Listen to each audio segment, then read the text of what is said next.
न निंदा करने से सुधरेगा, न केवल तारीफ करने से घर में बैठे बैठे कुछ बदलने वाला है। तो चाहे कोई भी टीम हो आपकी, जाकर उसके लिए बैटिंग जरूर करिए, घर से निकलिए, वोट डालकर आइए। दिल्ली के दिल में क्या है ये हम आपको बता रहे हैं। अभी पश्चिमी और उत्तर पश्चिमी दिल्ली की 2 सीटें और हैं जहां से शशि और मौसमी हमारे साथ हैं। साथ ही वापस हम लौटेंगे अंजना, चित्रा, अर्पिता और नेहा के पास, जानेंगे वहां के खासम खास उम्मीदवारों के बारे में भी। कोई चुनौती नहीं हो सकता जब भारत की रफ्तार इतनी तेजी से चल रही हो। चुनौती जो लोग हैं वो अपनी पार्टी के लिए हैं, जिसके आने से उनकी पार्टी ही खंड खंड हो गई हो, वो दूसरे को चुनौती क्या दे सकते हैं। रही बात कि अब ये देश भारत माता की जय के साथ है। जो भारत के टुकड़े टुकड़े करने की मंशा रखते हैं, जो खुद ही देशद्रोह के आरोप में हों, वो शायद आज घूमेंगे भी नहीं, दिखेंगे भी नहीं। अभी से उनकी टूरिस्ट होने, जो टूरिज्म का समय था, पूरा हो जाएगा। बधाई हो उनको, तो जीत ही गए हैं तो घर में बैठ जाएं, टेबल लगा करके क्यों बाहर बैठे हुए हैं बूथों के। 400 पार, एक्चुअली वो सीट की बात नहीं कर रहे हैं, पेट्रोल का दाम बता रहे हैं। और सर कांग्रेस की 7 सीटें आ रही हैं दिल्ली में। कांग्रेस की नहीं, इंडिया अलायंस की आएगी। 4 आम आदमी पार्टी की आएगी, 3 कांग्रेस पार्टी की आएगी।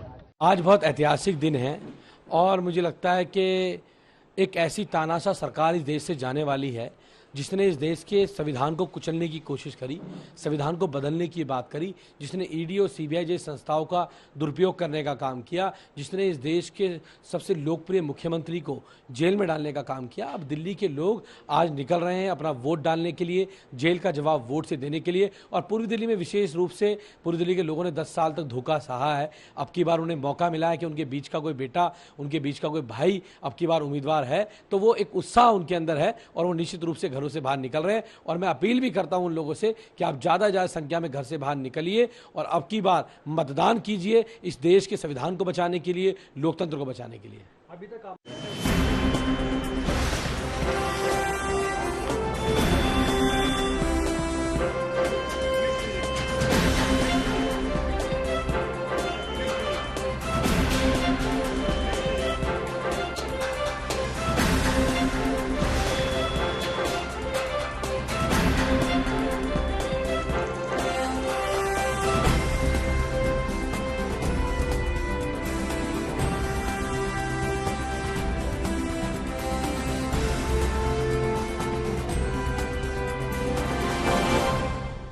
वोटिंग चल रही है और इस वक्त हमारे साथ धनंजय सिंह हैं। इन्होंने अपना वोट भी डाल दिया है, बूथ के बाहर मौजूद है। धनंजय जी, स्वागत है। सबसे पहले तो ये बताइए कि कैसा है चुनाव? चुनाव बहुत अच्छा है और टर्नआउट भी अभी तो ठीक है, लेकिन गर्मी बहुत है, अभी अचानक गर्मी बहुत बढ़ गई है और मैं उम्मीद करता हूं कि टर्नआउट अच्छा रहे, 60% के ऊपर मतदान पड़े। तो अभी लोगों को मोटिवेट किया जा रहा है, सब गांव-गांव लोगों से कहा जा रहा है सब लोग निकल के जाएं। उम्मीद करता हूं अच्छा टर्नआउट हो।